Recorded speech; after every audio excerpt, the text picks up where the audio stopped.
예, 자 여러분 추운 시절의 그림 세안도 보여드리도록 하겠습니다.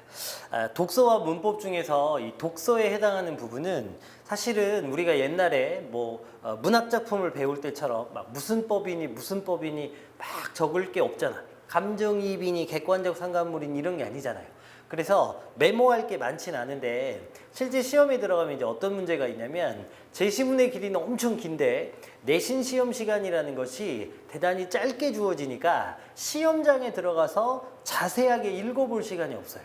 그러니까 아주 여러 번 읽으시고 자기 걸로 충분히 숙지하셔가지고 시험 시간 모자라지 않게 시험을 풀 수 있도록 여러 번 읽어주십시오. 여러분. 진짜로 여러 번. 시험 보기 전까지 시험 범위에 해당되는 독서 부분은 정말로 여러 번 읽으셔서 자기 걸로 꼭 만들어 주시기를. 그래서 실제 시험장에서 시험 볼 때 거의 제대로 읽지 않아도 문제는 충분히 풀 수 있도록 잘 좀 정리해 두시는 걸로 여러 번 읽어 주시는 게 가장 중요한 걸로 그렇게 미리 말씀을 드리고 시작하도록 하겠습니다. 첫 번째는요, 이 추운 시절의 그림 세안도지요. 일단 여러분 설명문인지 논설문인지 구분하고 가셔야 되는데 설명문은 정보를 전달하는 글이고 논설문은 주장하는 글이지 이 글은 설명문이 되겠습니다. 같이 가보시죠. 화발에 담긴 세월의 씁쓸함 이렇게 돼 있죠. 세안도는 추운 시절을 그린 그림이다. 추운 시절을 그린 그림에다가 밑줄 긋고 여기가 뭐냐? 세안도의 정의입니다. 정의. 개념, 뜻. 추운 시절을 그린 그림, 세안도입니다. 시절이 추우면 추울수록 사람들은 더욱 따스함을 그리워한다. 그리하여 조그마한 온정에도 마음 깊이 감사하게 되니 이것은 인지상정이라 할 것이다. 이렇게 돼 있죠. 사실은 춥다는 것이 개인적으로 보면 고난과 시련의 시기일 수 있겠죠. 김정희 선생님, 호가 추사지요. 이 그림을 그리신 분인데 당시 유배 생활 중이었기 때문에 이렇게 이런 얘기를 할 수 있는 거죠. 세안도는 당대의 통유 추사 김정희가 그랬죠. 여러분 통유는 아주 실력 있는 유학자라는 뜻이잖아. 어쨌든 여러분 당대의부터 뾰족한 거로 묶어보시면 통유 실력 있는 유학자였던 추사 김정희가 1844년 환갑을 바라보는 나이로 제주도에서 5년째 유배 생활을 하던 중에 그의 제자 우선 이상적이라는 애가 자신을 대하는 한결같은 마음에 감격해 그려보낸 작품이다. 뾰족한 괄호 닫고 여기까지가 창작 배경이죠. 창작 배경. 추사는 그림 왼편에 화발 공간을 따로 마련해 엄정하고도 칼칼한 해서체로 작품을 그리게 된 연유를 다음과 같이 적었다. 공자께서 말씀하시기를 한겨울 추운 날씨가 된 다음에야 한겨울 추운 날씨에다가 밑줄 긋고 요거는 여러분 유배 상황을 얘기하겠죠. 유배. 귀양 내지는 유배. 귀양살이하고 있는 거 내지는 유배살이를 하고 있는 거. 이렇게 추운 날씨가 된 다음에야 고난과 시련의 시기가 있고 난 다음에야 소나무 잣나무가 시들지 않음을 알 수 있다라고 하셨다. 소나무 잣나무는 본래 사계절 없이 잎이 지지 않는 것이다. 추운 계절이 오기 전에도 같은 소나무 잣나무여 추위가 닥친 후에도 여전히 같은 소나무 잣나무다. 그런데도 성인 공자께서 굳이 추위가 닥친 다음에 그것 밑줄 추위가 닥친 다음에 그것을 가리켜 말씀하셨다. 그럼 구체적으로 그게 뭐냐? 바로 어려움 속 선비의 절개를 얘기하죠. 어려움 속 선비의 절개. 어려움 속 선비의 절개. 추위가 어려움이니까 그것을 버텨내는 소나무나 잣나무는 바로 선비가 어렵지만 그것을 이겨내는 절개. 어려움 속 선비의 절개 요겁니다. 시험에 나오면 쓸 수 있어야 돼. 이제 그대가 나를 대하는 처신을 돌이켜보면 그전이라고 더 잘한 것도 없지만 그 후라고 전만큼 못한 일도 없었다. 그러나 예전의 그대에 대해서는 따로 일컬을 것이 없지만 그 후에 그대가 보여준 태도는 역시 성인에게서도 일컬음을 받을 만한 것이 아닌가. 성인이 특히 추운 계절의 소나무 잣나무를 말씀하신 것은 다만 시들지 않는 나무의 굳센 정절만을 위한 것이 아니었다. 역시 추운 계절이라는 그 시절에 대하여 따로 마음에 느끼신 점이 있었던 것이다. 아, 전한시대와 같이 풍속이 아름다웠던 시절에도 그 밤과 정당시처럼 어질던 사람조차 그들의 형편에 따라 빈객이 모였다가 흩어지곤 하였다.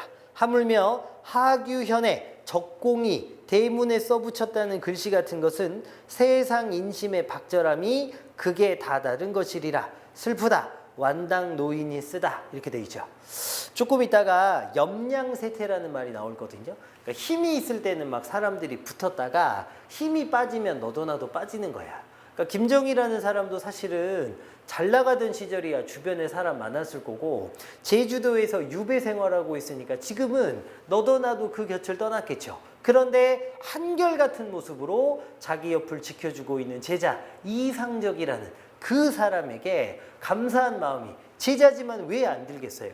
이제 그런 마음들을 구구절절히 적어놓고 있습니다.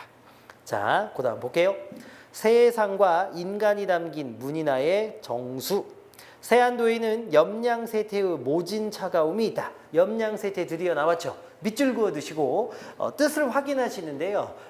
뜻을 물어보는 문제가 나오면 뜻을 쓸 수도 있어야 되고 뜻을 보여주고 여기를 괄호로 처리한 다음에 괄호에 들어갈 말이 뭐냐 이래도 염량세태 맞출 수 있어야 돼. 자, 염량세태 뜻은 뭐냐?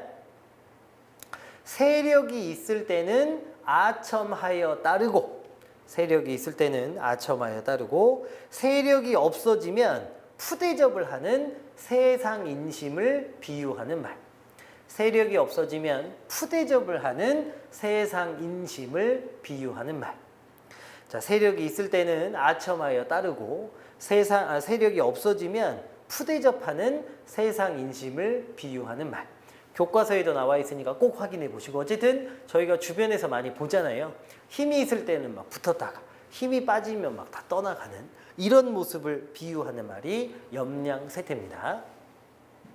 세안도에는 염량세태의 모진 차가움이 있다. 쓸쓸한 화면엔 여백이 많아 겨울바람이 휩쓸고 지나간 듯한데 보이는 것이라고는 허름한 집 한 채와 나무 네 그루뿐이다. 여러분 허름한 집 한 채와 나무 네 그루에 밑줄 긋고 요게 이제 뭐냐? 추사의 현재 상황 반영. 추사의 현재 상황 반영. 그러니까 자기가 지금 막 잘 나갈 때면 그림도 화려할 수도 있잖아요. 자기가 귀양살이하는 초라한 신세니까 허름한 집 한 채, 그 옆에 나무 몇 그루 뭐 이렇게 그림을 그렸다는 거죠. 옛적 추사 문전에 버글거렸을 무사람들의 모습은커녕 인정마저 찾을 수가 없다. 힘이 빠졌으니까. 화제, 그림의 제목이라는 뜻인데 그림의 제목을 보면 세한도, 우선, 시상, 완당이라고 적혀있다.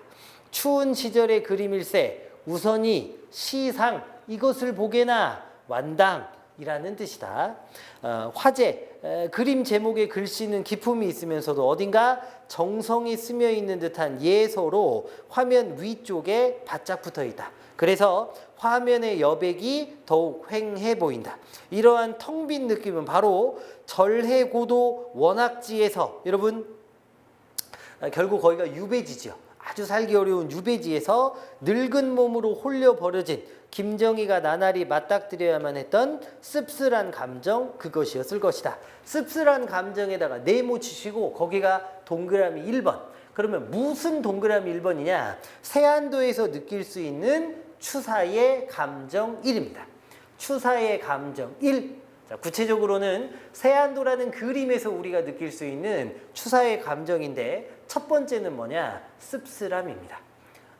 자기가 이제 힘이 다 빠졌으니까 버려졌고 까슬까슬한 마른 붓으로 쓸듯이 그려낸 마닥의 흙 모양새는 녹지 않은 흰눈이냥 서글프기까지 하다. 서글프기까지 하다에다가 네모 요게 추사의 감정 2겠지요. 서글픔 이렇게. 그러나 세안도에는 꿋꿋이 역경을 견뎌내는 선비의 올곧고 견정한 의지가 있다. 견정하다는 건 꿋꿋하고 바르다 이런 뜻이니까. 자, 어쨌든 선비의 올곧고 견정한 의지에다가 네모치시고 거기다가는 또 동그라미 1인데 이번에는 뭐냐? 추사의 면목, 추사의 모습 1입니다.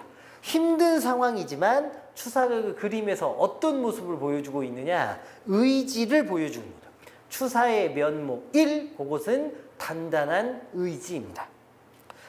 저 허름한 집을 찬찬히 뜯어보라. 메마른 붓으로 반듯하게 이끌어간 묵선은 조금 더 허둥댐이 없을 뿐 아니라 너무나 차분하고 단정하다고 할 정도다. 차분하고 단정하다에다가 네모. 거기가 뭐냐? 추사의 면목 2. 힘들고 어려운 시기지만 추사는 차분하고 단정한 모습을 보이고 있습니다. 초람이 어디에 있는가? 자기연민이 어디에 있는가? 보이지 않는 집주인 완당 김정희. 그 사람을 상징하는 허름한 집은 외양은 조촐할지언정 속내는 이처럼 도도하다. 남들이 보건 안 보건 미워하건 배척하건 아랑곳하지 않고 그는 이 집에서 스스로가 지켜나가야 할 길을 묵묵히 걷고 있던 것이다. 여러분, 스스로 지켜나가야 할 길을 묵묵히 걷고 있다고 네모 주시고 거기가 추사의 면모 3, 묵묵함입니다. 추사의 면모 3, 묵묵함. 고금천지에 일찍이 유례가 없는 저 강철 같은 추사체의 산실이 바로 이곳이 아니던가. 유배지의 추사는 왼편의 화발 글씨가 그러한 것처럼 엄정하고도 칼칼하게 자기 자신을 지켜나가고 있었다. 세안도에는 또한 영락한 옛 스승을 생각해주는 제자의 따뜻하고 고마운 마음이 있다. 여러분, 제자에 대한 고마움도 그 안에 들어있다는 거죠. 집 앞에 우뚝 선 아름드리 늙은 소나무를 보라. 그 뿌리는 대지에 굳게 박혀 있고 한 줄기는 하늘로 솟아왔는데 또 한 줄기가 가로로 길게 뻗어가지고 차양처럼 집을 감싸 안았다. 그 옆에 곧고 젊은 나무를 보라. 이것이 없었다면 저 허름한 집은 그대로 무너져 버리지 않았겠느냐? 그러면 저 허름한 집이 바로 김정희의 집이라면 김정희를 버텨주는 그 소나무가 바로 뭐겠어요? 고마운 제자 이상적이겠죠. 그래서 윤곽만 겨우 지닌 초라한 집을 지탱해 주는 것은 바로 저 변함없는 푸른 소나무이다. 변함없는 푸른 소나무의 밑줄. 바로 뒤에 해설이 나오는데요. 한번 적고 갑시다. 그게 바로 누구냐? 이상적이죠. 고마운 제자 이상적. 멀리서나마 해마다 잊지 않고 정성을 보내주는 제자 이상적인 것이다. 그 고마움이 추사의 마음에 얼마나 깊이 사무쳤는지 유독 이 나무들의 필선은 더욱 힘차고 곳곳에 뭉친 초목이 짙고 강렬한 빛깔로 머물져 있다. 그 마른 붓질이 지극히 건조하면서도 동시에 생명의 윤택함을 시사하고 있으면 참으로 감격적이다. 그래서 제자에 대한 애정을, 고마움을 드러내고 있다는 거죠. 집 왼편 약간 떨어진 곳에서는 두 그루 잣나무는 줄기가 곧고 가지들도 하나같이 위쪽으로 팔을 쳐들고 있다. 이 나무들의 수직적인 상승감은 그 이파리까지 모두 짧은 수직선 형태를 하고 있어서 더욱 강조된다. 김정희는 이 나무들에서 희망을 보았는지도 모른다. 앞서 보았듯이 세안도에는 절의 고도, 황량한 유배지의 고독과 여러분 유배지의 고독에 네모 치시고 이번에는 세안도에 담긴 의미 1 이렇게 붙여보겠습니다. 세안도에 담긴 의미 1, 첫 번째는 유배지의 고독. 이를 이겨내면서 자신이 할 수 있고 해야 하는 것에 매진하는 추사의 의지, 추사의 의지에다가 네모 치시고 그게 세안도에 담긴 의미 2 이렇게 정리할게요. 세안도에 담긴 의미 2. 변치 않은 옛 제자에 대한 고마운 정, 옛 제자의 고마운 정, 네모, 그게 세안도에 담긴 의미 3 이렇게 갈게요. 세안도에 담긴 의미 3.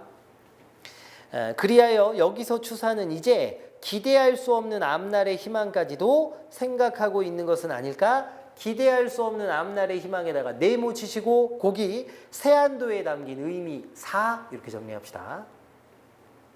세안도란 결국 석자 종이 위에 몇 번의 마른 붓질이 쓸고 지나간 흔적에 지나지 않는다. 그러나 거기에는 세상의 매운 인정과 그로 인한 씁쓸함, 고독, 선비의 굳센 의지, 옛사람의 고마운 정, 그리고 끝으로 허망한 바람에 이르기까지 필설로 다 하기 어려운 많은 것들이 담겨져 있다. 세안도를 문인화의 정수라고 하는 이유가 여기에 있다. 세안도 오른편 아래 구석에는 주문방인 유인이 한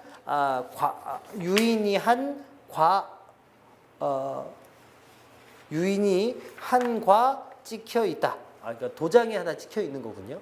그 인문은 장무상망이다. 장무상망에다가 밑줄 긋고 오른쪽에 뜻이 있죠. 오래도록 서로 잊지 말기. 밑줄 둘을 화살표로 이렇게 연결해 두시고 역시 장무상망의 뜻을 묻거나 거기를 괄호로 이렇게 해놓고 장무상망을 쓰게 하라는 문제 나오면 안 틀리셔야 돼요. 이 얼마나 아름답고도 가슴에 맺히는 말인가. 장무상망이란 글귀는 2000년 전 중국 한대의 막세기와에 보이는 명문이다. 막세기와 말 그대로 기와 그 옛날 지붕에 이렇게 올리는 거 있죠. 추사 김정희가 금석학의 대가인 것은 너무나